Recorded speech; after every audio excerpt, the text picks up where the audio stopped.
కుంటినాయాడా ఓసారి రాములరికి దాహం వేసిందంట, ఉడతేమో కొబ్బరి బొండం తెచ్చిందంట, ఈ తొండేమో ఉచ్చపోసిందంట. అందుకే దీన్ని చంపాలరా. అరే దానికి తెలియకపోతుందేమరా, ఈసారి ఉచ్చపోయిందిరా.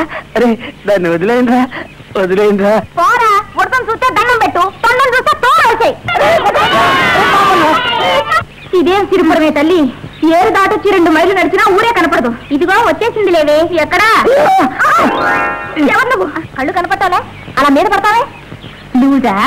అవును, ఇది మా అత్తమ్మ ఇచ్చింది. మా మళ్ళీ వాళ్ళ నాన్న చొక్కాట, అందుకే లూజు. మళ్ళా? అవునండి, మా మళ్ళీ అంటే ఏమనుకున్నారు, ఈ ఊరికంతా పెద్ద చదువు చదివి పెద్ద మనిషి కూడా పాస్ అయిపోయింది. అయితే మన మళ్ళీ అయి ఉంటుంది. అవునవును, అయితే మా మళ్ళీ మీకు కూడా తెలుసు అన్నమాట. భలే భలే. బాగా తెలుసు. మీ ఊళ్ళో జరగబోయే తిరునాళ్లకు మమ్మల్ని ఇద్దరిని రమ్మని ఉత్తరం రాసింది. ఓహో, ఉత్తరం రాసింది మీకన్నమాట. అవును అవును. ఇంటికి నువ్వెవరు? చెప్పను.